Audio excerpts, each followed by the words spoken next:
तो हमने हमने देखा था मैक्सबोर्न का स्क्वायर, हमने समझा था कि कैसे हम उससे रिलेशंस निकाल सकते हैं, ठीक है। तो अब हम क्या करेंगे, अब आगे मूव ऑन करते हैं। तो थर्मोडायनेमिक एंटिटीज जो होती हैं, लाइक हमने पढ़ा ना, entropy, enthalpy, energy, gives free energy, ये सब टेम्परेचर, प्रेशर, वॉल्यूम, ये सब थर्मोडायनेमिक एंटिटीज होती है। लाइक इनसे हम अपना स्टेट हम देखते हैं कि कैसे चेंज हो रही है एनर्जीज, और कैसे एक स्टेट दूसरे स्टेट में चेंज हो रही है। तो इन्हीं चीज़ों को देख के स्टडी करते हैं। और अब ये जो चीज़ें ये होते हैं, टू टाइप्स के हो सकते हैं। लाइक स्टेट फंक्शन हो सकता है तुम्हारा, या फिर पाथ फंक्शन हो सकता है। तब दोनों में डिफरेंस क्या है, एक मिनट।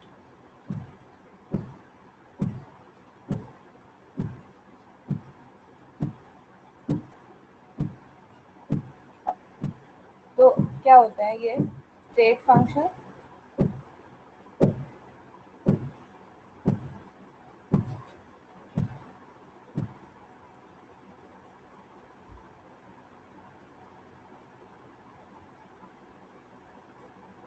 या फिर पाथ फंक्शन।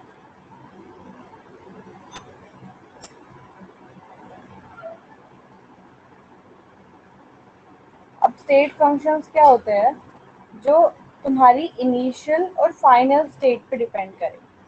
मतलब क्या है कि मान लो ये तुम्हारा इनिशियल स्टेट है, यहाँ पर लेट्स से ये तुम्हारा इनिशियल स्टेट है, तुमने यहाँ से स्टार्ट किया था, अब तुम यहाँ पर हो,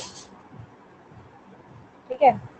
तो इसके लिए यहाँ से यहाँ जाने के लिए तुम ऐसे भी जा सकते हो, ऐसे भी जा सकते हो, ठीक है।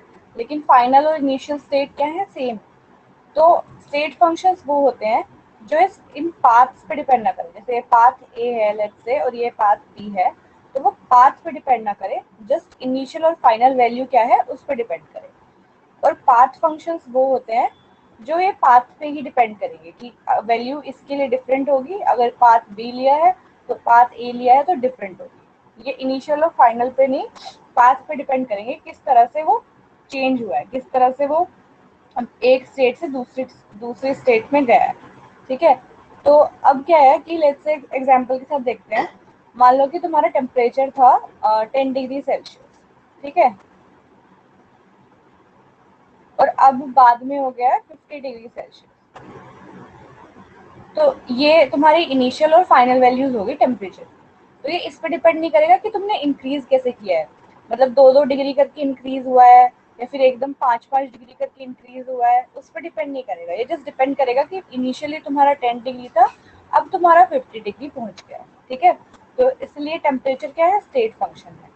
तो ऐसे ही अब हम देखेंगे कि बेसिक क्राइटेरिया क्या है स्टेट फंक्शन होने के लिए, क्या क्राइटेरिया फॉलो करना चाहिए तुम्हारा फंक्शन। तो फिर हम उसको, जब क्वेश्चन आएगा तो हम इन चीज़ों की हेल्प से उसको देखेंगे कि हाँ ये सच में स्टेट फंक्शन है या नहीं है। तो अब बेसिक क्राइटेरिया, फर्स्ट क्राइटेरिया क्या हो जाएगा स्टेट फंक्शन होने के लिए, ये डिपेंड करेगा इनिशियल और फाइनल स्टेट पे। So it depends on initial and final state.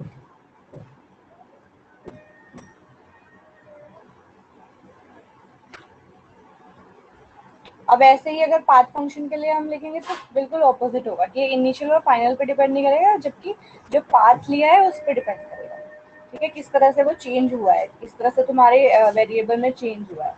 Then second point क्या है कि जो साइक्लिक इंटीग्रल है फंक्शन का, वो जीरो होना चाहिए। साइक्लिक इंटीग्रल जीरो होना चाहिए। तो ऐसे एमएसक्यू में आ सकते हैं या एमसीक्यू में भी आ सकते हैं कि कौन कौन सी कंडीशन फॉलो करना चाहिए स्टेट फंक्शन। तो ये साइक्लिक इंटीग्रल इसका जीरो होना चाहिए।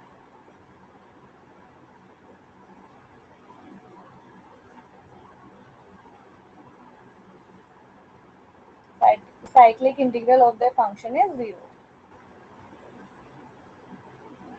Of their function is zero, ठीक है। और that means they are, ये क्या होंगे, एग्जैक्ट डिफरेंशियल्स होंगे। अभी ये सब देखेंगे कि कैसे हम लोग इनको प्रूव करेंगे। एग्जैक्ट डिफरेंशियल्स होंगे स्टेट फंक्शन।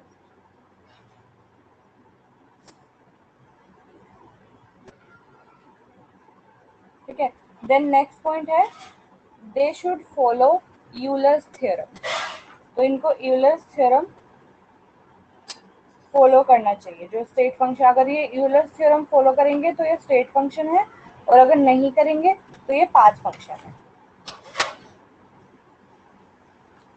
ठीक है, देन नेक्स्ट पॉइंट है, लास्ट पॉइंट है, ये बस एक ऐसे पॉइंट है कि जो सारे थर्मोडायनेमिक एंटिटीज होते हैं वो स्टेट फंक्शन होता है, एक्सेप्ट, ये जरूरी है कि याद रखना है, एक्सेप्ट क्या नहीं होते हैं स्टेट फंक्शन, बाकी सारे होते हैं, बस ये नहीं होते हैं। वर्क रिप्रेजेंट करते हैं W से, हीट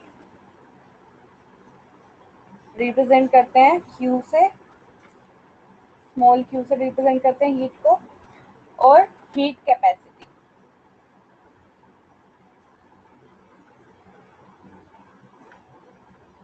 तो ये सारे क्या होते हैं, ये पाथ फंक्शंस होते हैं, बाकी सारे जितने भी बचे हैं सब स्टेट फंक्शंस होते हैं। ठीक है, अब बाकी क्या बचे हैं, entropy, internal energy, enthalpy, Helmholtz free energy, Gibbs free energy, temperature, और सब। ठीक है, तो ये सब स्टेट फंक्शंस होंगे। बाकी ये तीनों को छोड़ के ये तीनों क्या होंगे, पाथ फंक्शंस होंगे। तो ये क्या है, माइंड में रखनी है ये चीज। ठीक है, तो अब हम ना यूलर्स थ्योरम प्रूव करेंगे। मैंने लिखा ना कि यूलर्स थ्योरम को फॉलो करना चाहिए।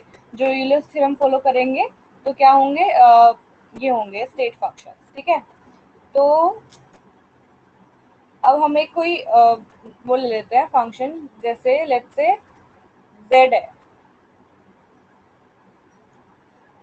z कोई फंक्शन है, और ये किसका फंक्शन है, x और y का फंक्शन है। लाइक ये x और y पे डिपेंड करता है। ठीक है, z जो है वो x और y का फंक्शन है, function of x and y, क्योंकि ये इस पर डिपेंड करता है, ये x और y का फंक्शन है। अब हमें इसे प्रूव करना है कि z जो है वो स्टेट फंक्शन है। ठीक है, तो उसके लिए यूलर्स थ्योरम फॉलो करना चाहिए। अब यूलर्स थ्योरम क्या है कि मान लो अगर z जो है तुम्हारा ये फंक्शन है x और y का, इस तरह से, तो ये क्या फॉलो करना चाहिए कि अगर हम इसका डेरिवेटिव लें, इसका डिफरेंशिएशन लें, dz लें हम इसका, तो ये किसके इक्वल इस इक्वेशन फॉर्म में लिखेंगे, फिर इसको इस इक्वेशन फॉर्म में लिखेंगे, del z by del x at constant y del x plus del z by del y at constant x into में dy। ठीक है, तो ऐसे ही कोई कोई भी हो सकता है, कोई भी किसी को भी प्रूफ करना लिख सकते हैं, या फिर कोई भी तुम्हें शो करना होगा। z है कोई, ऐसे हमने बस ऐसे कंसिडर कर लिया। हम अभी जो क्या कहते हैं पूरा एग्जाम्पल देखेंगे, अभी हम इसको देख रहे हैं कि किस तरह से होना चाहिए। तो यूलर्स थ्योरम में जो z अगर तुम्हारा x और y का फंक्शन हो तो हम उसको इस तरह से लिखेंगे, और फिर क्या करेंगे, ये जो वाला पार्ट है, let del z by del x at constant y equals to m। ठीक है, इसको m मान लेंगे अभी के लिए, थोड़ा सिंप्लीफाई करने के लिए। एंड देन इसी तरह से del z by del y at constant x equals to n। ठीक है, तो इस फॉर्म में हमने इसको मान लिया। तो हमें हमारी इक्वेशन क्या बन गई है, अब ये इक्वेशन बन गई del dz equals to m dx plus n dy। तो अब ये फंक्शन स्टेट फंक्शन जब होगा, यूलर्स थ्योरम जब फॉलो करेगा, जब ये कंडीशन फॉलो करेगा, del m by del y at constant x equals to del n by del x at constant y। तो अगर ये दोनों इक्वल आ जाएं तो मतलब ये यूलर्स थ्योरम को फॉलो करता है। ठीक है, अगर ये दोनों नॉट इक्वल टू आए, अगर इक्वल आए तो क्या करेगा, यूलर्स थ्योरम फॉलो करेगा,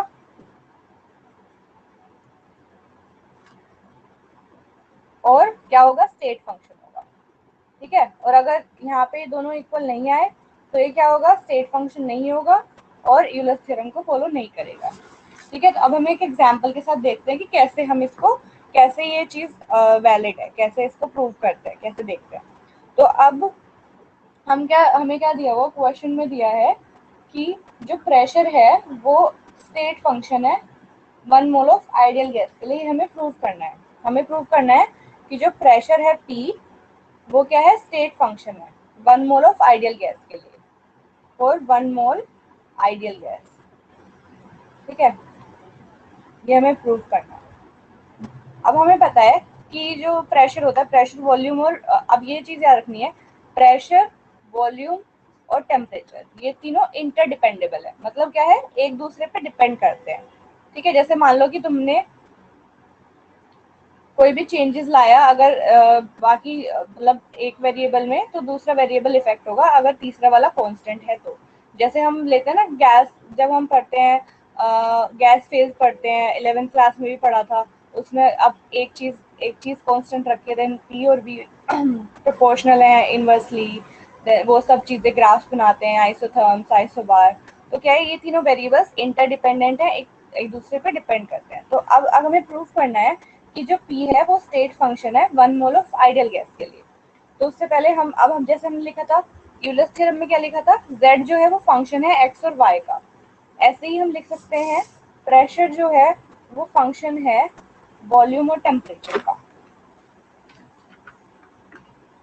ठीक है, तो जस्ट हमने जैसे ऊपर वाला लिया ना, वहाँ वॉल्यूम और टेम्परेचर, एक्स और वाई की जगह हमारा वॉल्यूम और टेम्परेचर आ गया और जेड की जगह आ गया पी। तो हम इसको इसी तरह से लिखेंगे। तब क्या लिखेंगे, del P equals to del P upon del V at constant P into D V plus del P by del T at constant P into D T. ठीक है, अब हमने इस फॉर्म में लिखा है।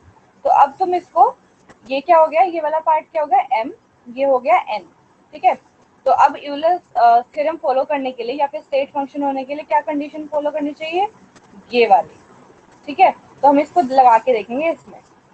उससे पहले हमें वैल्यूज चाहिए इन दोनों की वैल्यूज क्या होंगी, तो तुमने निकाली होंगी 1 मोल ऑफ आइडियल गैस के लिए। बताओ DP del P by del B at constant T की वैल्यू क्या आती है।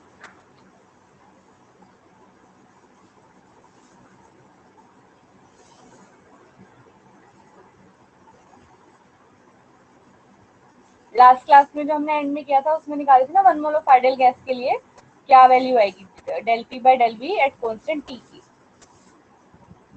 मैम इसकी थी -RT/V²। -RT/V²। सही, दूसरे वाले की क्या थी, इसकी थी मैम R/V। R/V। ठीक है, तो अब ये हो गया m और ये हो गया तुम्हारा n।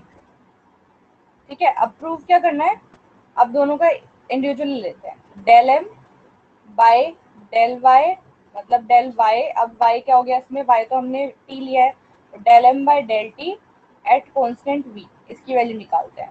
ठीक है, इस वाले पार्ट का देख रहे हैं अब हम यहाँ पे, ये वाला पार्ट जो है लेफ्ट हैंड साइड वाला। तो अब इसको हम इसमें डाल देंगे, तो क्या हो गया, डेल बाय डेल टी, और अंदर क्या है, m की वैल्यू क्या है, -RT/V² एट कांस्टेंट v। तब v कांस्टेंट है, r तो कांस्टेंट होता ही है, तो क्या बाहर क्या जाएगा, -R/V² बाहर आ जाएगा, और अंदर क्या बचेगा, del T by del T at constant v, जो कि क्या हो जाएगा, 1 ही हो जाएगा, del T by del T 1 ही हो जाएगा। तो हमारा बचा क्या, लेफ्ट हैंड साइड की वैल्यू क्या आ गई, -R/V²। ठीक है, ऐसे ही राइट हैंड साइड वाला टर्म देखेंगे। राइट हैंड साइड में क्या है, del N by del X by at constant Y. तो एन की वैल्यू क्या है हमारी, एन की वैल्यू है R/V। ठीक है, और फिर एक्स क्या था, एक्स क्या था हमारा v, तो del V at constant T. अब इसकी वैल्यू निकालें तो क्या होगी, अब r तो कांस्टेंट है, लेकिन विद रिस्पेक्ट टू v हमें डिफरेंशिएशन करना है 1/v का। तो 1/v का डिफरेंशिएशन क्या होगा, -1/v²। तो ये क्या आ गया वैल्यू, -r/v²। अब यहाँ पे देखो, right hand side equals to left hand side, तो मतलब ये वाली जो कंडीशन है प्रेशर फॉलो करता है। तो प्रेशर जो है वो किसका फंक्शन है, वॉल्यूम और टेम्परेचर का, और वो ये वाली कंडीशन जो है वो फॉलो कर रहा है। दैट मीन्स प्रेशर क्या है, स्टेट फंक्शन है, ये यूलर्स थ्योरम फॉलो कर रहा है और ये स्टेट फंक्शन है। ठीक है, समझ आया चीज।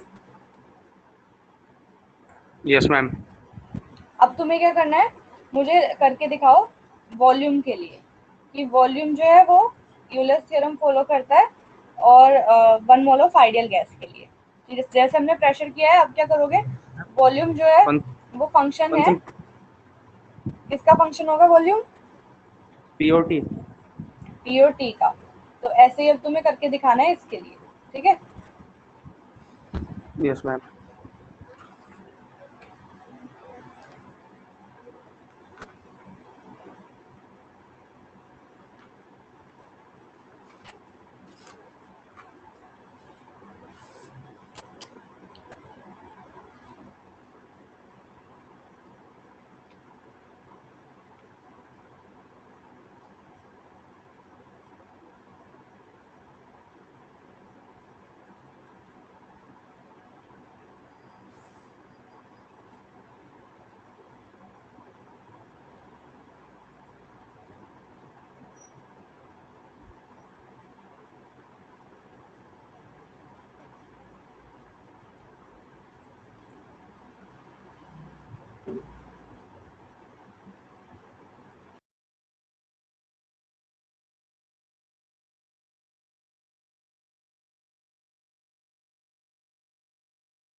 मैम कर दिया सेंड।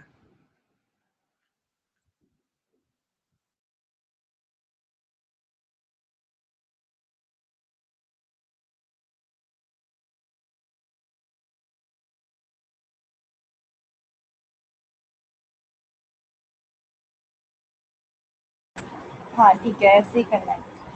अब अगर क्वेश्चन दिया हो ऐसे कुछ, तुम्हें दिया है कि वेरीफाई करना है dz equals to 51 x square y plus 47 y की power 4 dx plus 17 x cube plus 188 x की power x y cube dy। Prove करना है कि ये एग्जैक्ट वेरीफाई करना है कि ये एग्जैक्ट डिफरेंशियल है या नहीं है। इस फॉर्म में लिखा है D Z this D ma'am ये वाई तो हम प्लस। हाँ मैथ्स में करिए, ये M D X plus N D Y की फॉर्म बन जाएगी।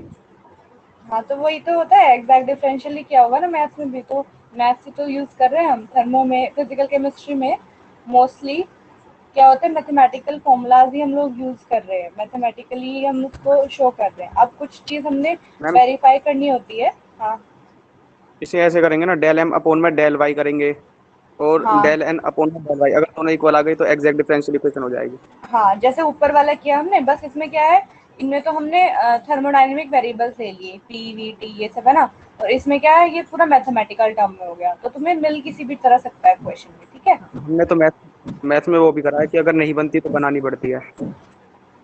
हाँ तो वो मतलब पूरा वो फिर उसमें चला गया, ये इतना नहीं होगा ठीक। वो तो क्योंकि यहाँ पे तो ऑब्जेक्टिव टाइप क्वेश्चन आएंगे, तुम्हें बस यस और नो ये सब लिखना है, ठीक है, या फिर आंसर लिखना है इसका क्या आएगा, तो यस इसको मैम। कर लेना, ठीक है। Yes ma'am. देन नेक्स्ट पे चलते हैं। मैथ्स में तो बहुत सारी चीज, जैसे हमने वो नहीं किया था जब हम किसके लिए कर रहे थे, वन डी बॉक्स के लिए सॉल्व कर रहे थे, तो उसमें ऐसे D del square X by del del Y square plus M square Y इस वाली फॉर्म में आती है इक्वेशन। तो उसका सोल्यूशन जब हम लिखते नहीं है मैथ्स में उस वाली बुक में, डिफरेंशियल वाली बुक में नहीं लिखते सारी, मतलब सारे डिफरेंशियल इक्वेशंस का सोल्यूशन वो करते हैं फाइंड आउट, तो वही तो था, बस हमने उसमें क्या किया, हमने वो मैथ्स में ऑलरेडी पढ़ रखा है तो वो हमने डायरेक्टली लिख दिया। नहीं भी पढ़ रखा होता तो भी हम डायरेक्टली लिखते क्योंकि हमें मैथ्स में नहीं जाना है अभी, है ना। तो इसलिए मतलब सब चीज़ों का प्रूफ तो मैथमेटिकली ही आता है। अब नेक्स्ट पे मूव ऑन करते हैं। अब हमने एक और पॉइंट मेंशन किया था कि ये साइक्लिक रूल क्या है, फॉलो करेगा। तो अब एक आइडिया है साइक्लिक रूल का। साइक्लिक रूल क्या होता है कि मान लो कि तीन वेरिएबल्स हैं तुम्हारे इंटरडिपेंडेंट, जैसे प्रेशर वॉल्यूम और टेम्परेचर। तो एक साइकिल बना लेते हैं, यहाँ है pressure, then volume, then temperature. तो ये क्या है, इंटरडिपेंडेंट वेरिएबल है। अब साइक्लिक रूल क्या होता है कि इनके जो पार्शियल डेरिवेटिव्स होते हैं ना, उसका रिलेशन हम साइकिल में रिप्रेजेंट कर सकते हैं। मतलब कैसे, यस मैम। कि अगर हम इसको माइनस। ऐसे लिखेंगे, हाँ, del P by then del V, और फिर इसके बाद वी के बाद क्या है, टी, तो कांस्टेंट टी। देन हम लिखेंगे del V by del T, फिर उसके टी के बाद क्या है, वी पी, तो यहाँ पे कांस्टेंट पी। ऐसे ही फिर यहाँ पे del T by del P at constant V. तो अब ये सब किसके इक्वल आएगा, -1 -1। के। तो ये, हाँ, तो ये यस। साइक्लिक रूल है। तो अब मतलब ये तो हमने लिख लिया। अब 1 मोल ऑफ आइडियल गैस के लिए तुम इसको प्रूव करके दिखाओ कि हम ये वाली वैल्यू, ये वाली वैल्यू और ये वाली वैल्यू को मल्टीप्लाई करके -1 आएगा। Yes ma'am. इसको करके दिखाओ 1 मोल ऑफ आइडियल गैस के लिए।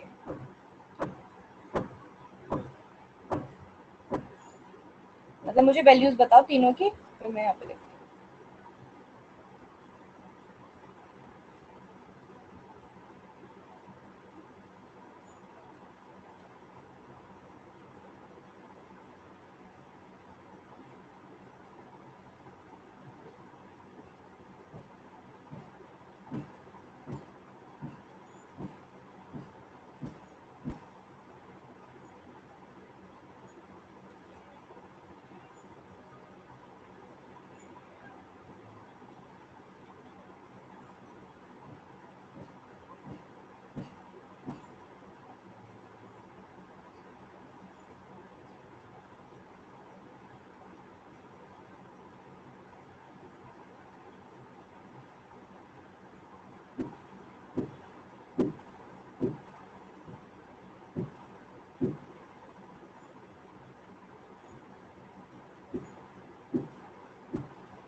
हुआ ये? एक एक करके इसकी वैल्यू बताओ। यस मैम, मैम होने वाला है बस। नहीं, मुझे तुम एक एक करके वैल्यू, एक तुमने निकाली होगी ना, फर्स्ट वाले की तो निकाल ली होगी ना। Yes ma'am. Ma'am minus R T upon V तो स्क्वायर। इसकी value minus R T by V square. अब जैसे यस जैसे मैम। निकालो ना दूसरे वाले की, वैसे वैसे बताते रहना। R by P. R by P.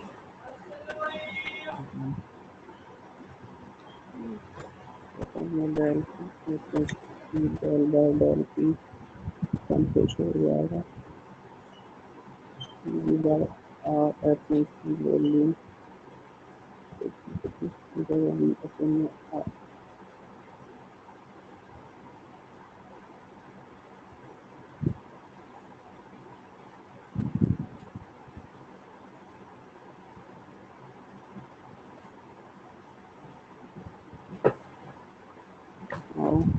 Ma'am V upon में आर। V upon R. तो अब यहाँ से क्या होगा, एक वी कैंसिल हो गया, ऊपर से एक आर कैंसिल हो गया, तो बचा क्या है हमारे पास, minus R T by P V. और आर टी किसके इक्वल होता है, पी वी के। तो क्या हो गया, minus P V upon P V, cancel out हो गए, बचा -1। ठीक है, तो हमने इसको वेरीफाई कर लिया 1 मोल ऑफ आइडियल गैस के लिए साइकिल 2 को। ठीक है, इतना हो गया, समझ आ गया ये चीज। Yes ma'am. ठीक है, अब हम ना कुछ देखेंगे थर्मोडायनेमिक कोएफिशिएंट्स। ये भी सब कुछ इम्पोर्टेंट ही है, सब चीज़ें। थर्मो में क्या हो जाता है कि चैप्टर में इतने सारे फॉर्मूलाज हैं, तो वैसे लगता है बहुत ज़्यादा लेंथी, लेकिन बहुत इजी है। अगर तुम सारे फॉर्मूलाज अच्छे से ग्रैब कर लो, याद कर लो ना, तो कोई भी क्वेश्चन आएगा थर्मो का वो इजीली हो जाएगा। बस ये है कि क्वेश्चन में थोड़ा सा ऐसे नहीं होता कि डायरेक्टली एक फॉर्मूला ही तुम्हें दे दिया, थोड़े एक दो को मिला के उनका मिक्सचर होता है।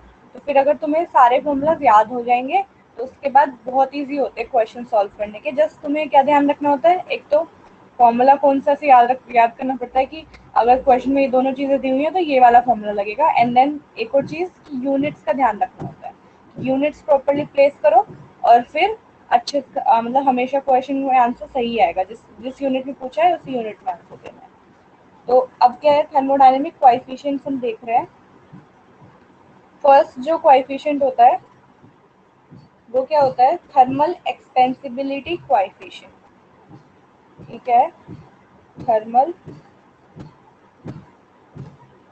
एक्सपेंसिबिलिटी, एक्सपेंसिबिलिटी आ गया मतलब इससे रिलेट कर सकते हो, एक्सपेंशन से रिलेटेड होगा, एक्सपेंसिबिलिटी कोएफिशिएंट। ठीक है, इसकी इसको किससे डिनोट करते हैं, अल्फा से डिनोट करते हैं। ठीक है, और इसको और भी क्या कहते हैं, इसको इसका एक और नाम है, इसको कहते हैं आइसोबैरिक। अब आइसोबैरिक आ गया, that means constant pressure. Isobaric thermal expansion coefficient. अब हमें नाम से ही कुछ चीजें क्लियर हो गई कि एक तो ये टेम्परेचर पे डिपेंड करेगा, क्योंकि ये थर्मल एक्सपेंशन कोएफिशिएंट है, इसमें ये एक्सपेंशन से रिलेटेड होगा। एंड देन क्या चीज कांस्टेंट होगी इसमें, प्रेशर कांस्टेंट होगा। तो ये चीजें क्लियर है नाम से ही। अब इसका ये याद रखना, इसका सिंबल है अल्फा। अब क्या होता है ये होता है relative change in volume, relative change in volume with respect to change in temperature।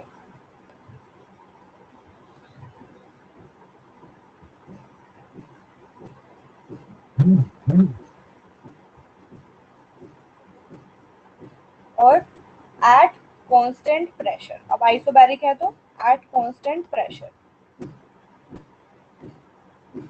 ठीक है, तो अब क्या है, रिलेटिव चेंज क्या होता है कि चेंज क्या होता है, पहली बात तो चेंज क्या होता है, del V. Change in volume मतलब डेल वी। अब रिलेटिव चेंज क्या होगा कि कितना चेंज हुआ है विद रिस्पेक्ट अपोन में टोटल कितना था, ठीक है। तो यही रिलेटिव होता है।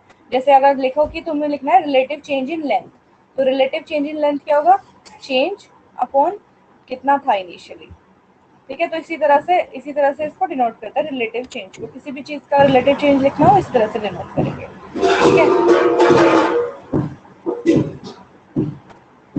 अब ये चीज हो गई। अब जब इसमें स्टेटमेंट में आगे क्या है, relative change in volume with respect to change in temperature. तो with respect to change in temperature, change in temperature मतलब dt एट कांस्टेंट प्रेशर। तो एट कांस्टेंट प्रेशर किसके इक्वल है, ये सब इक्वल है अल्फा, ठीक है, थर्मल एक्सपेंसिबिलिटी कोएफिशिएंट। अब यहाँ पर एक्सपेंशन हो रहा है, तो जो डेल वी है वो हमने ऐसे लिया है, लाइक डेल वी जो चेंज होगा वो पॉजिटिव ही आएगा। एक्सपेंशन में क्या होता है, वॉल्यूम बढ़ रही है, इनिशियली जो वॉल्यूम थी वो कम थी जो फाइनल है उससे, ठीक है। तो ये बात ध्यान रखनी है, एक्सपेंशन हो रहा है। अब इसको अगर हम इसको ठीक से फॉर्मुलेट करके लिखें तो कैसे लिखेंगे, 1/v, ये बाहर आ जाएगा N D V by D T at constant pressure. तो ये क्या हो गया, ये अल्फा के इक्वल हो गया। अब याद रखना ये चीज कि alpha equals to 1/v dv by dt at constant p, ठीक है। देन नेक्स्ट होता है आइसोथर्मल कंप्रेसिबिलिटी फैक्टर। ये क्या था, थर्मल एक्सपेंसिबिलिटी फैक्टर। अब नेक्स्ट क्या होगा, नेक्स्ट क्या है, सेकंड वाला क्या है, आइसोथर्मल। अब आइसोथर्मल आ गया, दैट मीन्स टेम्परेचर कांस्टेंट होगा इस बारी में। Isothermal compressibility factor. तो अब यहाँ पे क्या होगा, कंप्रेशन होगा, पिछले वाले में एक्सपेंशन था, कंप्रेसिबिलिटी फैक्टर। और इसको किससे डिनोट करेंगे, इसको डिनोट करते हैं बीटा से, ठीक है, इसको डिनोट करते हैं बीटा से। और अब क्या है इसका, इसकी डेफिनेशन क्या है, relative negative change in volume. तो अब नेगेटिव चेंज इन वॉल्यूम क्या होता है, relative negative change in volume मतलब minus del V by V. इसकी डेफिनेशन है relative negative change in volume with respect to change in pressure at constant temperature। ये सब किसके इक्वल है, beta. so beta is relative negative change in volume with respect to change in pressure at constant temperature। जैसे isothermal है, that means eight constant temperature. तो अब इसको अगर हम लिखेंगे तो किस तरह से लिख सकते हैं, minus 1/v del V upon del D P upon at constant temperature. तो ये क्या हो गया, बीटा हो गया तुम्हारा, ठीक है। तो ये हो गया सेकंड हमारा कोएफिशिएंट हो गया, थर्मोडायनामिक कोएफिशिएंट। अब थर्ड क्या होता है,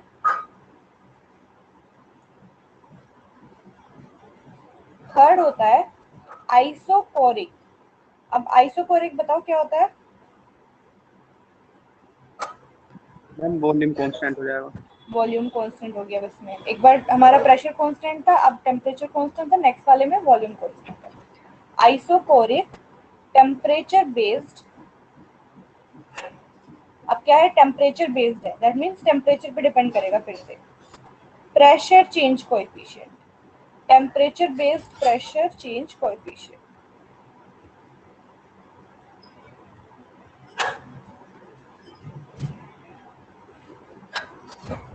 isochoric temperature based pressure change coefficient, ठीक है।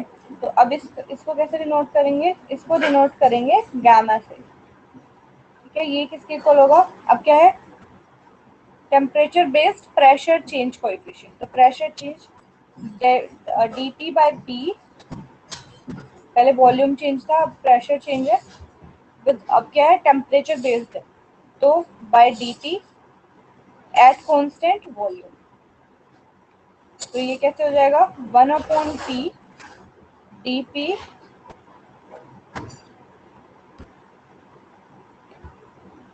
D P by D T at constant volume, ठीक है, तो ये हो गया गामा की वैल्यू।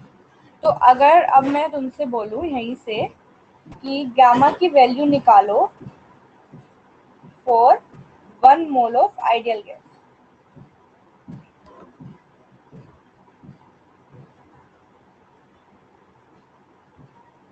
तो क्या आएगी?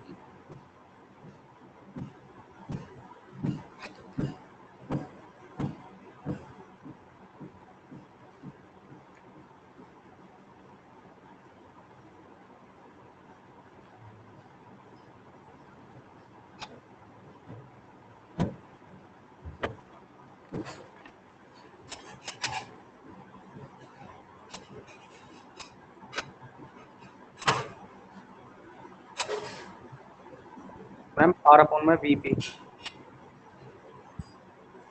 आर अपॉन में पीवी। R upon PV. इसको और सिंप्लीफाई कर सकते हैं। पीवी क्या होता है? R T. तो क्या होगा? R upon R T and then R से आर कैंसिल, तो बचा 1 अपॉन टी।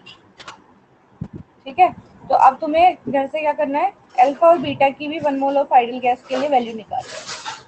अल्फा और यस बीटा मैम। दोनों की 1 मोल ऑफ आइडियल गैस के लिए, ऐसे ही जैसे इसमें निकाल दो। Yes ma'am.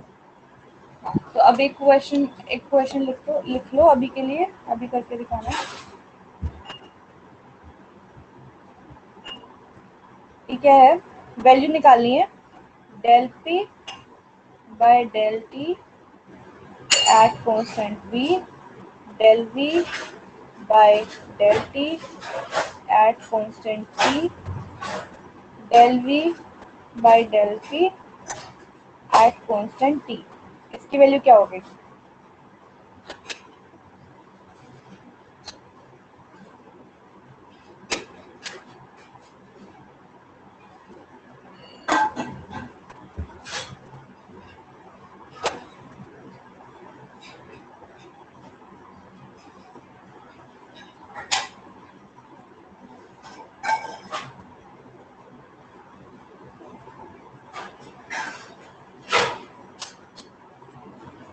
मैम 1 मोल के लिए।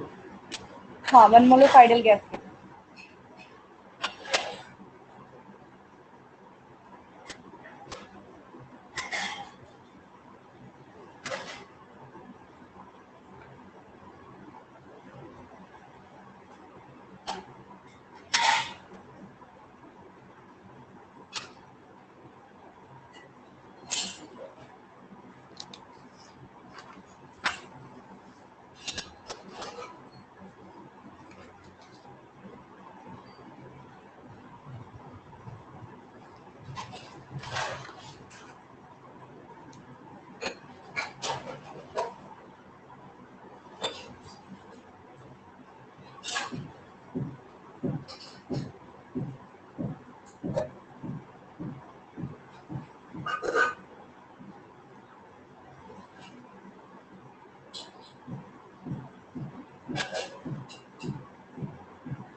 Ma'am minus R square upon T square. हाँ, minus R square by T square, सही है। ठीक है, तो इस तरह से इसको सॉल्व कर सकते हैं।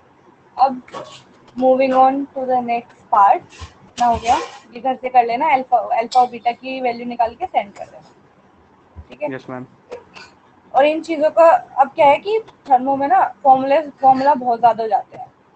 तो एक तरीका ये है कि डायरेक्टली याद कर सको तो सभी याद कर लो, या फिर इंटर रिलेट कर लो कि मतलब तुम्हें ना डिराइव करना भी आना चाहिए साथ में। जैसे मतलब एक फॉर्मूला से हम दूसरा निकाल रहे हैं, तो जैसे मान लो गामा की value 1 mole of ideal gas के लिए 1 अपॉन टी है, लेकिन तुम्हें याद नहीं रही बाय चांस, और तुम्हें फॉर्मूला पता है, तो तुमने जबी के जबी निकाल लिया।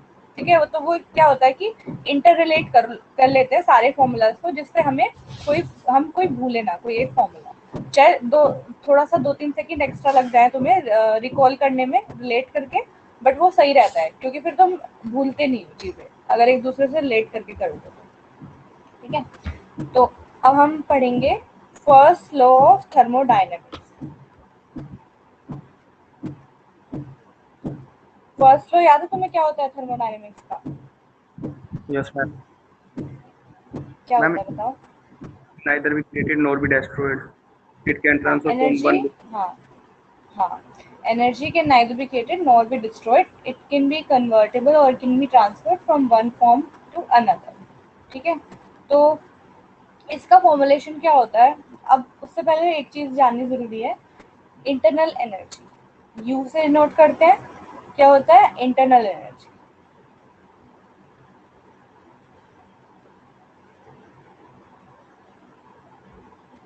अब इंटरनल एनर्जी क्या होती है कि तुम्हारा कोई भी सब्सटेंस है ना, तो उसकी कोई अपनी एनर्जी होगी, एक पर्टिकुलर एनर्जी होगी उसमें। वो किस वजह से होगी? प्रेशर, वॉल्यूम और टेम्परेचर पे डिपेंड करेगी और उसके केमिकल कॉम्पोजिशन पे डिपेंड करेगी। वो एनर्जी किस वजह से हो सकती है? रोटेशनल मोशन की वजह से हो सकती है, ट्रांसलेशनल मोशन की वजह से हो सकती है, वाइब्रेशनल मोशन की वजह से हो सकती है, इंडिविजुअल एटम्स के, उस सब्सटेंस में बहुत सारे एटम्स होंगे ना, कि तभी तो वो बना होगा, उससे बहुत सारे एटम्स होंगे तो, या मॉलिक्यूल्स होंगे, तो उनके मूवमेंट की वजह से या फिर उनमें कोई चेंज आ रहा है, ट्रांजिशन आ रहा है, उस सब चीजों की वजह से ओवरऑल मिला के हर पर्टिकुलर सब्सटेंस की कोई एनर्जी होती है अपनी, इंटरनल एनर्जी उसको बोलते हैं। ठीक है, बट क्या होता है कि हम उसका मैग्नीट्यूड मेजर नहीं कर सकते, मतलब एग्जैक्टली वो कितनी है वो मेजर नहीं कर सकते। बट हमें थर्मो में ना उसकी नीड भी नहीं होती है कि वो एग्जैक्टली कितनी है। बट हम क्या चीज मेजर कर सकते हैं? चेंज इन इंटरनल एनर्जी हम मेजर कर सकते हैं, del U, change in internal energy हम मेजर कर सकते हैं, और इसी की हमें नीड होती है थर्मो में। अब क्या है कि हम इसी फर्स्ट लॉ ऑफ थर्मोडायनेमिक्स क्या कहता है कि energy can neither be created nor be destroyed, एक फॉर्म से दूसरी फॉर्म में ट्रांसफर हो सकती है। अब इंटरनल एनर्जी जो तुम्हारे सिस्टम की है वो चेंज हो रही है, लाइक या तो तुम्हारे सिस्टम की एनर्जी बढ़ गई है या फिर कम हो गई है। तो वो चेंज जो हो रहा है वो कैसे आ रहा है? वो बात जो चेंज हुई है एनर्जी, जो कम हुई है एनर्जी, वो कहाँ जा रही है, किस चीज में ट्रांसफॉर्म हो रही है? क्योंकि डिस्ट्रॉय तो नहीं हो सकती, किसी और चीज में उसको ट्रांसफॉर्म होना होगा। तो फर्स्ट लॉ क्या कहता है? Del U equals to Q plus W. तो हीट रिलीज्ड और एब्जॉर्ब प्लस वर्क डन। ठीक है, ये इसके इक्वल होता है कि कुछ amount of internal energy work करने के लिए यूज हुई है और कुछ हीट रिलीज करने के लिए, या फिर डिपेंड करेगा सिस्टम ने वर्क किया है या सराउंडिंग में। तो अब इसके लिए भी कन्वेंशन है, ये चीज याद रखनी है, क्वेश्चन में कंफ्यूजन होती है। तो अगर work done on the system है, ठीक है, वर्क डन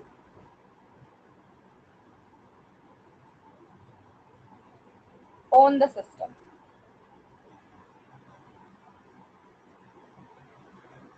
कैसे work done on the system मतलब क्या है कि तुम्हारा ये है, यहाँ पे पिस्टन है, ठीक है, इतनी वॉल्यूम का कुछ तुम्हारा मतलब यहाँ पे कुछ सब्सटेंस है अंदर इसमें। अब तुम क्या कर रहे हो, यहाँ पर प्रेशर अप्लाई करके इसको नीचे, लाइक इसका वॉल्यूम कम कर रहे हो, प्रेशर अप्लाई करके इसको यहाँ तक ला रहे हो। ठीक है, इनिशियली ये यहाँ पर था और तुमने इसको प्रेशर अप्लाई करके नीचे तक इसको इस लिड को नीचे तक ला दिया है। ठीक है, वॉल्यूम कम कर दिया इसकी। तो अब ये क्या हो रहा है, ये है work done on the system, मतलब तुम सिस्टम पे वर्क कर रहे हो। ठीक है, सिस्टम पे वर्क कर रहे हो, तो that means work done on system हमेशा क्या होगा, पॉजिटिव होगा।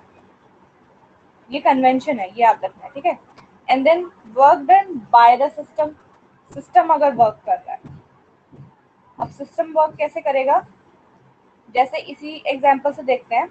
तुम्हारा ऐसे कुछ यहीं पे पिस्टन था, ठीक है, और अंदर तुम्हारा गैस है कोई फिल हो रही है।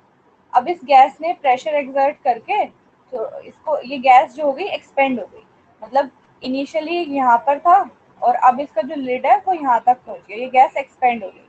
तो इस गैस ने वर्क किया है, मतलब सिस्टम ने वर्क किया है। ठीक है, तो work done by the system is always negative, work done on the system positive, bye the system negative. ये बिल्कुल ऐसे ना टिप्स पे लर्न कर लेना अच्छे से, क्योंकि क्वेश्चन गलत हो जाएंगे वरना।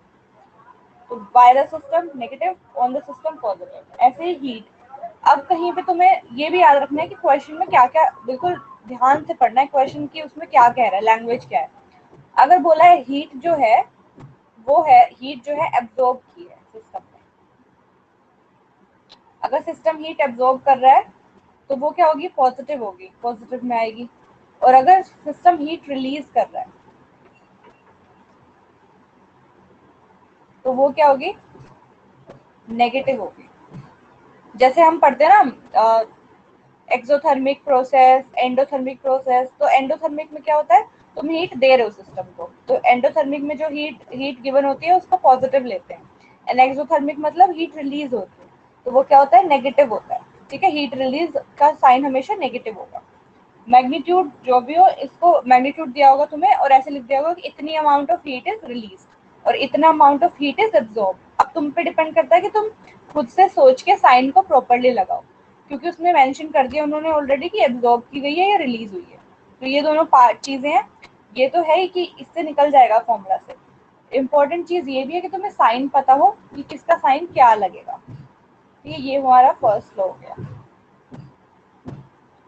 और एक और चीज, अब साइन कन्वेंशन से जो वर्क डन होता है ना, वर्क डन की वैल्यू क्या होती है, माइनस पी डीवी। ठीक है, वर्क डन की वैल्यू होती है minus P D, P into change in volume, और इसको इस तरह से लिख सकते हैं minus P V final, final volume minus V initial. ठीक है, तो ये होता है वर्क डन की, और वर्क डन हमेशा नेगेटिव में होता है, माइनस पी डीवी ही होगा, प्लस पी डीवी नहीं होगा। अब डिपेंड कर, अब इसमें यहीं से देखते हैं, अगर तुम्हारा work done by the system होगा, बाय द सिस्टम होगा मतलब जो फाइनल वॉल्यूम है तुम्हारी बढ़ जाएगी, है ना, दिख रहा है ना यहाँ से, अगर सिस्टम वर्क कर रहा है तो एक्सपेंड हो रहा है, एक्सपेंड होने पे जो फाइनल आ जाएगी वो ज्यादा हो जाएगी इनिशियल से। तो ऑटोमेटिकली अगर वी वी एफ वी आई से ज्यादा है तो बाहर जो साइन है वो नेगेटिव ही रहेगा, जब जो भी मैग्नीट्यूड आएगा बाहर नेगेटिव ही आएगा, तो वर्क डन के आगे नेगेटिव आ गया इस केस में। अब ऐसे ही ऑन द सिस्टम है, ऑन द सिस्टम मतलब पहले जो वॉल्यूम थी वो जो थी वो ज्यादा थी, अब वाली कम हो गई है, तो फाइनल जो है वो लेस देन है इनिशियल से। कब, जब work done on the system हो रहा है, ठीक है, कंप्रेशन हो रहा है जब, तो on the system work done हो रहा है, वी फाइनल कम है वी इनिशियल से। तो अब इसमें अगर वैल्यू डालोगे तो ये वाला पार्ट जो नेगेटिव आ जाएगा, क्योंकि फाइनल वाली की कम है इनिशियल से, तो नेगेटिव नेगेटिव बाहर आके पॉजिटिव ही हो जाएगा। तो यहाँ से ये हुआ जो क्या कहते हैं, ऑन द सिस्टम पॉजिटिव आया और बाय द सिस्टम नेगेटिव आया। ठीक है, तो हमेशा ये भी वर्क डन जब तुम निकालना है और तुम्हें फाइनल और इनिशियल दिया हो, कुछ भी दिया हो, तुम्हें यही फॉर्मूला लिखना है, W equals to minus P D V. ठीक है, समझ आया चीज। Yes ma'am. ठीक है, इसको याद रखना है कि कन्वेंशन से क्या क्या चीजें हैं, लाइक पॉजिटिव और नेगेटिव साइन से ही तुम्हारा आंसर चेंज हो जाएगा।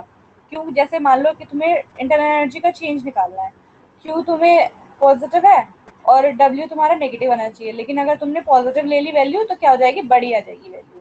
ठीक है, इसीलिए।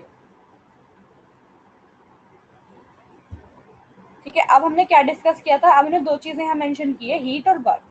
अब हीट और वर्क क्या होते हैं, स्टेट फंक्शन होता है या पाथ फंक्शन होता है।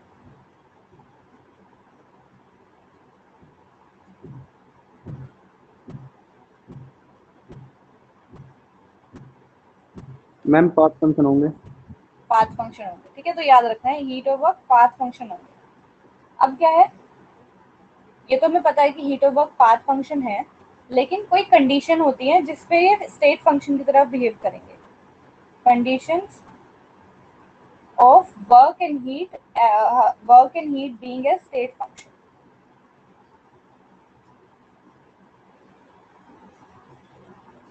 Condition of work and heat being state function.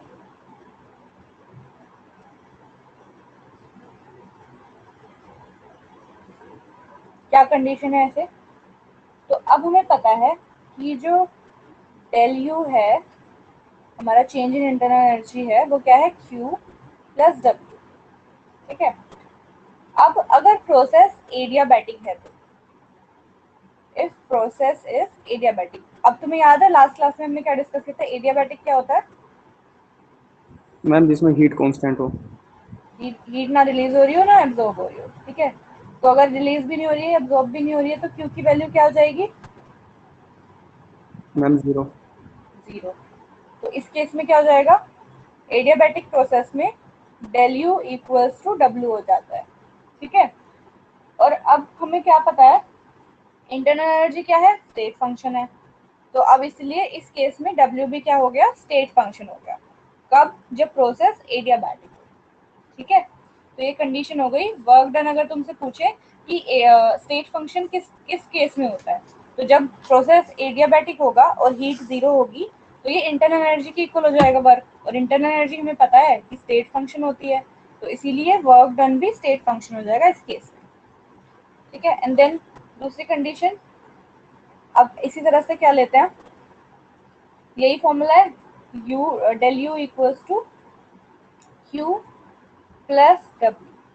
अब हमें पता है डब्ल्यू की वैल्यू क्या होती है, Q minus P D V. W की value minus P D V होती है, माइनस माइनस प्लस हो गया, वो माइनस प्लस माइनस हो गया, तो हमने यहाँ पे लिख दिया माइनस पी डी वी। अब कंडीशन क्या है, कंडीशन क्या है, आइसोकोरिक। तो आइसोकोरिक में बताओ, आइसोकोरिक में क्या हो जाएगा, डेल वी क्या हो जाएगा, जीरो हो जाएगा मैम डेल वी। जीरो हो जाएगा। तो अगर डेल वी जीरो है तो पी के मल्टीप्लीकेशन में तो ये पूरा टर्म ही जीरो हो जाएगा। तो इस केस में del U equals to Q आ जाएगा। तो जब यस मैम। कंडीशन आइसोकोरिक होगी तो क्यू हमारा स्टेट फंक्शन हो जाएगा, ठीक है। क्लियर है ये चीज? Yes ma'am. अभी क्विक ब्रेक लेते हैं 10:05 सॉरी 11:05 तक का, ठीक है। तब तक पानी वगैरह जो पीना है तुम्हें।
कंटिन्यू करते हैं।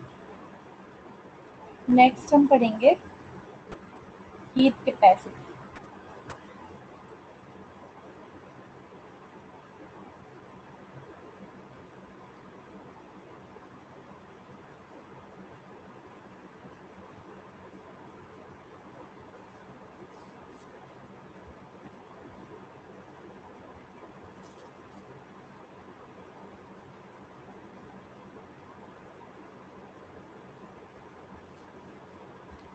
तो हीट कैपेसिटी क्या होती है कि कितनी हीट चाहिए 1 डिग्री या 1 सेल्सियस टेम्परेचर राइज करने के लिए सब्सटेंस का।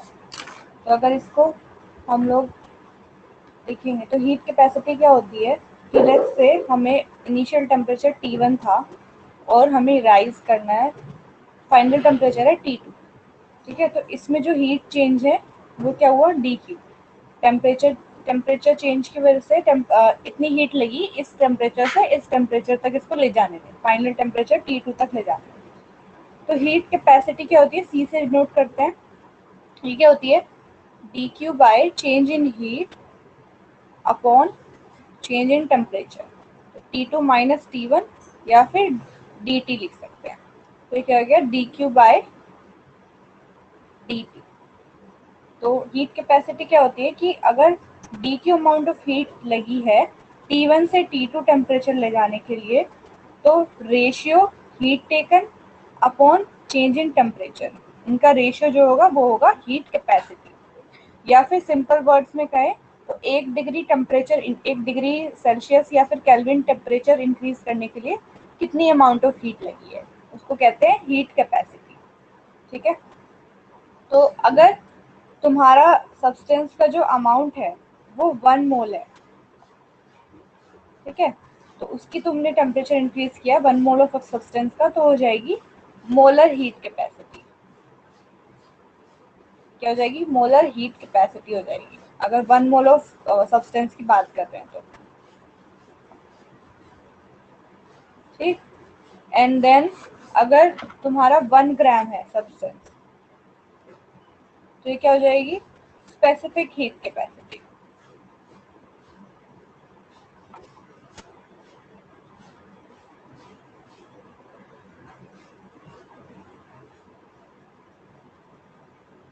ठीक है, अब क्या है, अब बताओ हीट कैपेसिटी पाथ फंक्शन है या स्टेट फंक्शन है, हमने लिखा था ना।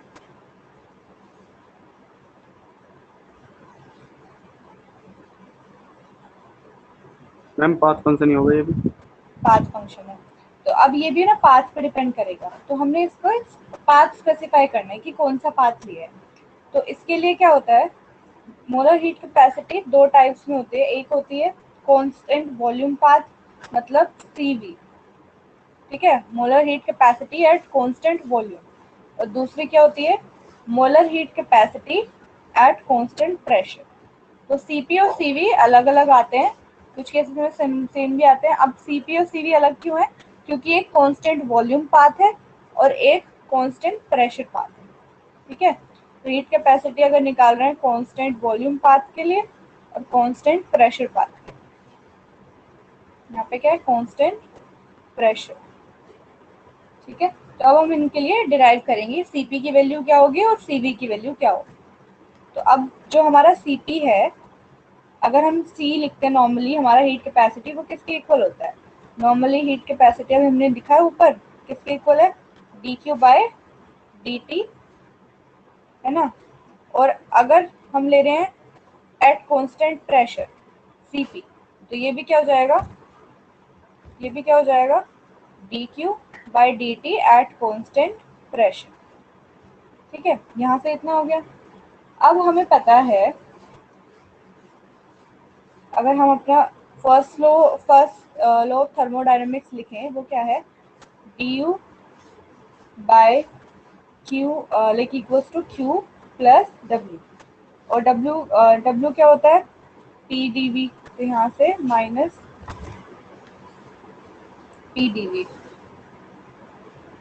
तो Q क्या हो गया,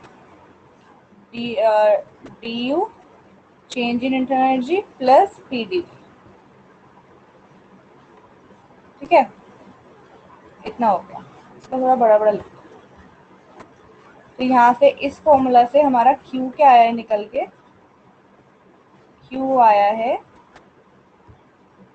del U du change in internal energy plus P dV। ठीक है, अब एक और चीज, जो H होता है, एंथैल्पी होता है,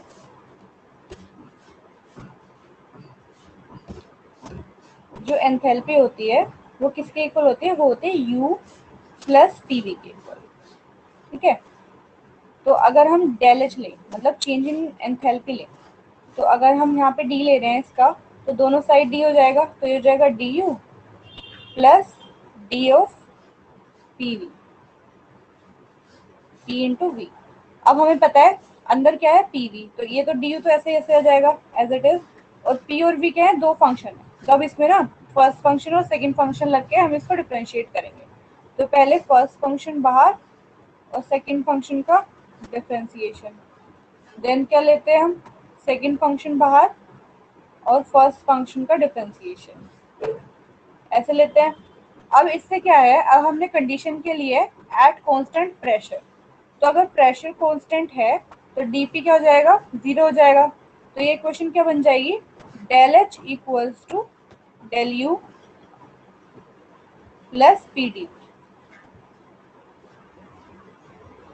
ठीक है, अब तो तुम्हें कुछ सिमिलर दिख रहा है, यहाँ पे देखना, ये वाला पार्ट और ये वाला पार्ट इक्वल है ना, तो इसका मतलब क्या हो गया, कांस्टेंट प्रेशर पे जो डी क्यू वैल्यू है, डी क्यू की वैल्यू है, वो इक्वल टू है किसके, डेल एच के, डी एच के, चेंज इन एंथैल्पी।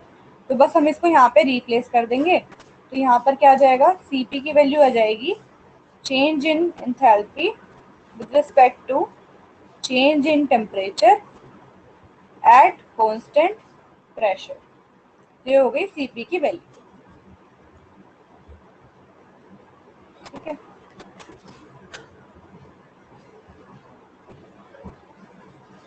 समझ आया कैसे आया सीपी, यहाँ पे सीपी कैसे आया, del H by del T at constant pressure. कुछ डाउट है इसमें? No ma'am. ठीक है, तो ये हो गया, यहाँ से आ गया सीपी। अब ऐसे ही हम सीवी के लिए देखेंगे। अब सीवी क्या है,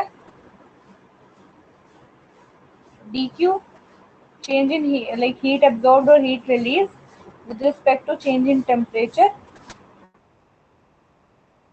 constant volume। जब ये क्या होता है, D U equals to Q minus P D V. तो एट कांस्टेंट वॉल्यूम, जो ये पी डी वी वाला टर्म है या फिर वर्क डन है, वो तो जीरो ही हो जाएगा एट कांस्टेंट वॉल्यूम। तो मतलब बचा क्या, at constant volume D U equals to Q या फिर डी क्यू।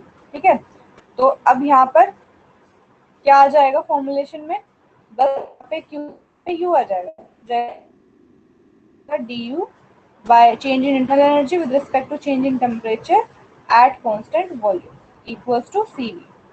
ठीक है, तो सी वी और वैल्यू आ गई यहाँ। अब एक क्वेश्चन लिखो, इतना हो गया। अब एक क्वेश्चन लिखो,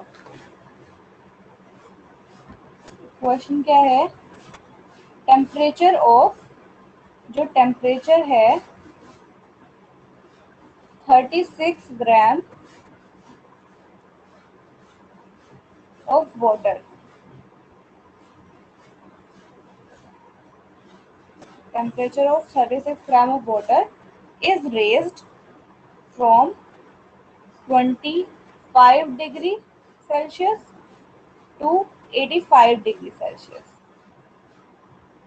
ठीक है, यहाँ से 36 ग्राम ऑफ वाटर का टेम्परेचर यहाँ से यहाँ पे इंक्रीज किया है एट कांस्टेंट प्रेशर। तो कंडीशन क्या है, eight constant pressure.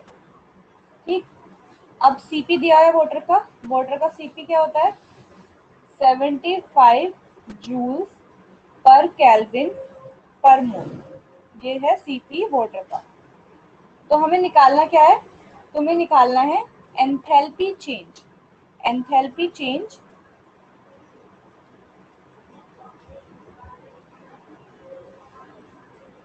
Enthalpy change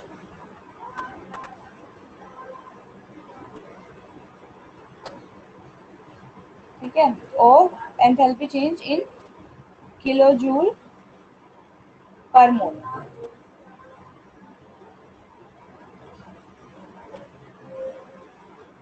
ये निकालो। 36 ग्राम ऑफ वाटर है, टेम्परेचर इंक्रीज किया है 25 डिग्री सेल्सियस से 85 डिग्री सेल्सियस तक एट कांस्टेंट प्रेशर। सीपी की वैल्यू दी है, एंथैल्पी चेंज निकालना है किलो जूल पर मोल।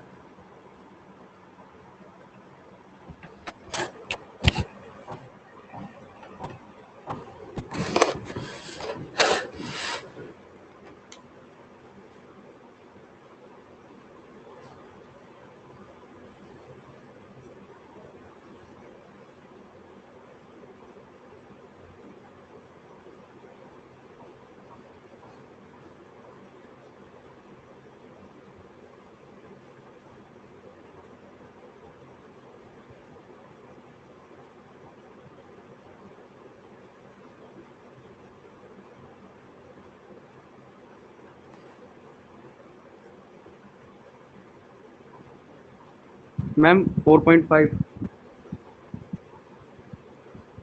4.5 ठीक है। तुमने क्या किया है, सीधे सीपी क्या किया, del H equals to CP dt, है ना। Yes ma'am.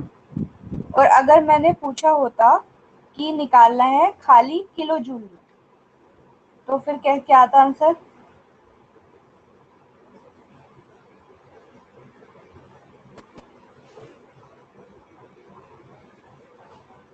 अगर एंथैल्पी चेंज निकालना है किलो जूल में,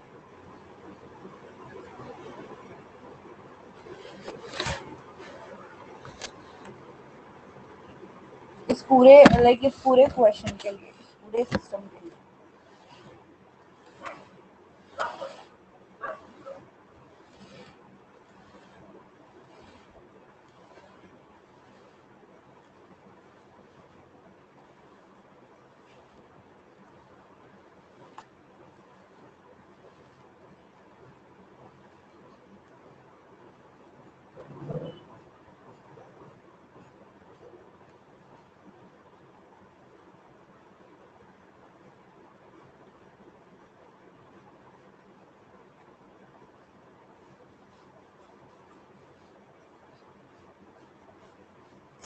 समझ आया क्वेश्चन क्या पूछा मैंने।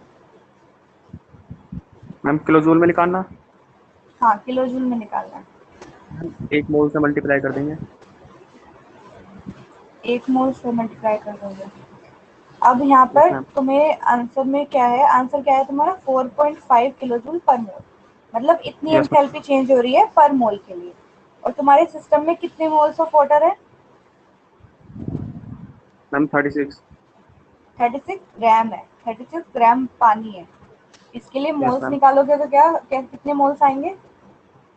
मैम इसे 36 अपोन में 6.022 इंटू 10⁻23। नहीं नहीं नहीं, 36 ग्राम पानी है।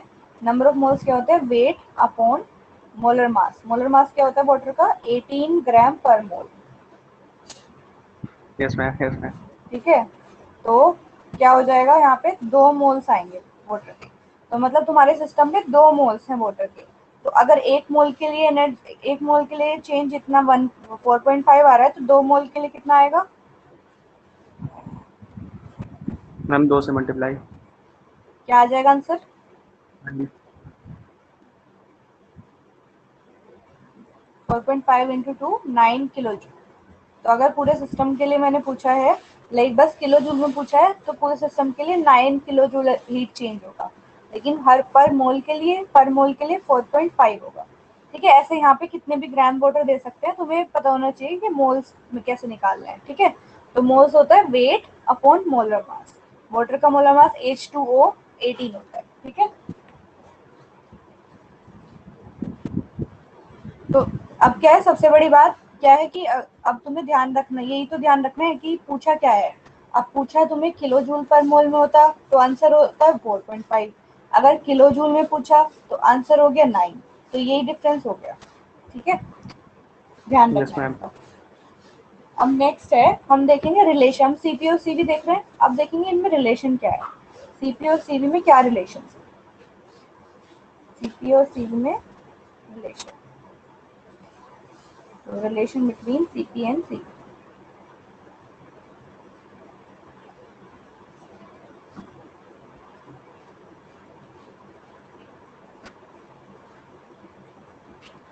अब सीपी की वैल्यू क्या है, अभी हमने देखा सीपी की वैल्यू क्या होगी, del H by del T at constant pressure. CV की वैल्यू क्या है, D U by D T at constant volume. अब सीपी माइनस सीवी अगर हम लें, सीपी माइनस सीवी, तो क्या हो जाएगा, D H by D T at constant pressure minus D U by D T at constant volume. अब हमें पता है, मैंने अभी लिखा था कि H equals to U plus P V. Just इसको पुट कर देंगे तो क्या हो जाएगा, यहाँ आ जाएगा D H equals to U plus P V, और यहाँ पर D T pressure at constant pressure minus D U by D T at constant volume. अब यहाँ पर क्या जाएगा, ये वाला टर्म अगर हम इसको प्लस, यहाँ से प्लस है ना तो इनको अलग अलग कर लेते हैं, तो ये अलग अलग करने पे क्या हो जाएंगे, D U by D T at constant pressure plus D of P V respect to D T at constant pressure minus D U by D T at constant volume. वैसे तो ये दोनों टर्म्स अलग हैं, internal energy with respect to change in temperature at constant pressure, ये at constant volume, लेकिन अभी simplify करने के लिए हम इसको यूज कर रहे हैं, तो हम इनको इक्वल मान के यहाँ से कैंसिल आउट कर देंगे, D U by D T cancel हो गया, तो हमारे पास क्या बचा, ये वाला टर्म बचा। अब पीवी क्या होता है, वन मोल ऑफ, लाइक अगर हम पीवी को लिखे one mole of ideal gas के लिए, पीवी इक्वल्स टू क्या होता है, आर टी, ठीक है, तो यहाँ D T respect to D T at constant pressure, तो अब क्या है, आर जो है वो कॉन्स्टेंट है ही, और D T by D T बना जाएगा, तो आंसर क्या आ गया, आर। तो इसके लिए क्या हो गया, CP minus CV one mole of ideal gas के लिए क्या है, आर के इक्वल होता है।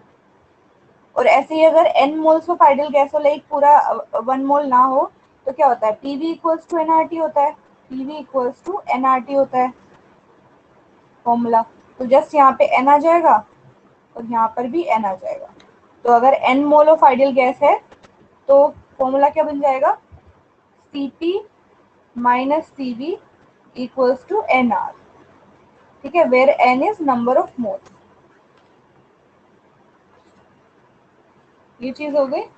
अब सीपी और सीवी के ना और भी रिलेशंस हैं जो तुम्हें याद रखने हैं, क्योंकि कोई भी किसी, अब यही है कि थर्मो में फॉर्मूलाज कोई भी लग सकता है कहीं भी किसी भी पॉइंट पे, तो सारे फॉर्मूलाज याद होने चाहिए। तो इसके ना और भी रिलेशंस हैं सीपी और सीवी के, हम इनको डिराइव भी करेंगे बाद में देखने के लिए, बट तुम्हें याद होने चाहिए, डेरिवेशन या पता हो या ना पता हो, फॉर्मूलाज ये वाले याद होने चाहिए। अब सेकंड क्या है, और क्या है, इसकी वैल्यू सीपी माइनस सीवी की और भी होती है, T into D P del P by del T at constant volume del V by del T at constant pressure, ठीक है, तो ये वैल्यू भी होती है एक सीवी, सीपी माइनस सीवी की। एक और वैल्यू होती है, वो क्या होती है, minus T del P by del T at constant volume का स्क्वायर, और यहाँ पर del V by del P at constant temperature, ठीक है, ये हो गया। देन नेक्स्ट क्या होता है, और भी है, और भी फॉर्मूला सब याद रखने हैं, ठीक है, minus T del V by del T, रट लेना इनको अच्छे से, स्क्वायर एट कांस्टेंट प्रेशर का स्क्वायर, यहाँ पे स्क्वायर है, then del P by del B at constant temperature. ना हो गया, ये है, और भी है Cp minus Cv equals to alpha square, alpha जो थर्मल एक्सपेंसिबिलिटी कोएफिशिएंट था, into T temperature into volume v upon beta, beta जो हमारा कोएफिशिएंट था सेकंड वाला, ठीक है, तो ये वो बीटा है। अब 1 अपॉन बीटा क्या होता है, 1 अपॉन बीटा जो होता है वो इलास्टिसिटी के इक्वल होता है, तो 1 upon beta equals to elasticity, तो ये फॉर्मूला इस तरह से भी ले सकते हैं, alpha square T V E, E मतलब एनर्जी नहीं है, ई मतलब है इलास्टिसिटी, ठीक है, ये है यहाँ पर इलास्टिसिटी, ये क्या होती है 1 अपॉन बीटा के इक्वल होती है, तो यहाँ हमने अल्फा स्क्वायर टी वी ई लिख दिया।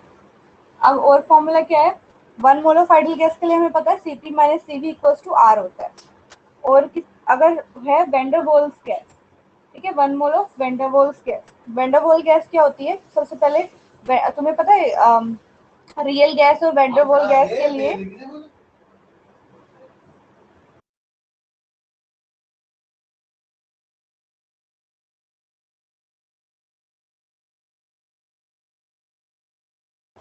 तो रियल गैस के लिए क्या फॉर्मूला होता है, जैसे आइडियल गैस के लिए पीवी इक्वल्स टू आरटी होता है, ऐसे रियल गैस के लिए क्या होता है फॉर्मूला, प्रेशर और वॉल्यूम के तो लिख करते हैं, मैम अभी याद नहीं है। याद नहीं है, तो इसके लिए क्या होता है, प्रेशर और वॉल्यूम को रिलेट कैसे करते हैं, P plus N square A by V square, pressure में ये टर्म ऐड होता है, एंड वॉल्यूम में माइनस होता है, V minus N V equals to N R T, ठीक है, और अगर 1 मोल ऑफ आइडियल गैस है तो जहाँ पे एन है वहां पर 1 आ जाएगा। ये वाला क्वेश्चन मुझसे आईआईएससी में जो मेरा इंटरव्यू था उसमें भी पूछा गया था, मतलब ये सिंपल पहले क्वेश्चन पूछा था, फिर इस पे पहले वो सिंपल कुछ क्वेश्चन पूछते हैं, फिर उस पे ग्राफ्स वगैरह प्लॉट करवाते हैं, और फिर उसके बाद पूरा मतलब उसको स्टेप बाय स्टेप आगे लेके जाते हैं, ठीक है, तो इतना सिंपल क्वेश्चन भी पूछा गया था मुझसे।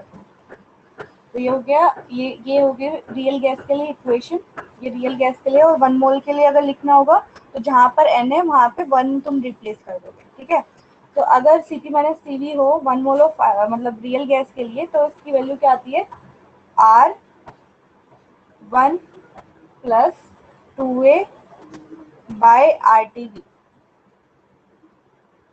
ठीक है, ये आ गई इसकी वैल्यू Cp माइनस Cv, ये सब ना इक्वल टू में लिखा है, Cp माइनस Cv के ही इक्वल है, ठीक है, देन और भी होती है, ये सब हम प्रूव करेंगे आगे, अभी एक साथ लिख दी, जैसे तुम्हें एक साथ जब लर्न करो तो सब एक साथ करो। Cp माइनस Cv किसके इक्वल होता है, और del U by del V at constant temperature plus pressure,